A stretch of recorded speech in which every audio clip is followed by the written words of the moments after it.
Hello everyone, this is the second video.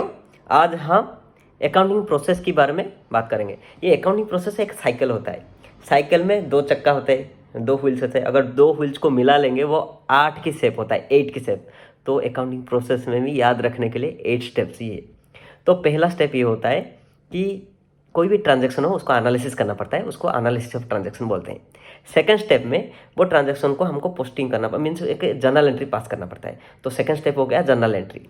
Third में journal entry को हम posting करना पड़ता है, उसको हम लेडजर में पोस्टिंग करते हैं। तो उसको थर्ड स्टेप हो गया लेडजर।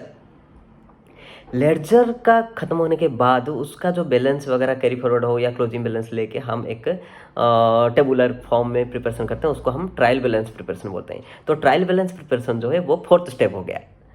ट्रायल बैलेंस होने के बाद कुछ ना कभी कभी वो टैली नहीं होता है, जैसे कि total debit amount, total credit amount tally नहीं होता है। तो हम कुछ कैलकुलेशन करना पड़ता है।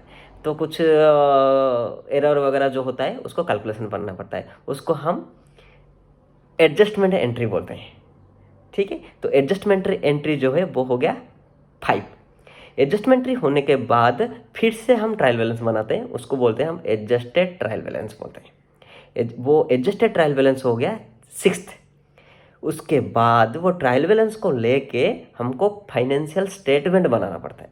वो फाइनेंशियल स्टेटमेंट बन गया हमारा 7। फाइनेंशियल स्टेटमेंट बन गया, सब कुछ होने के बाद हम क्लोजिंग एंट्री पास करना पड़ता है, उसको बोलते हैं हम लास्ट। अकाउंटिंग प्रोसेस का लास्ट है, उसको बोलते हैं क्लोजिंग एंट्रीज।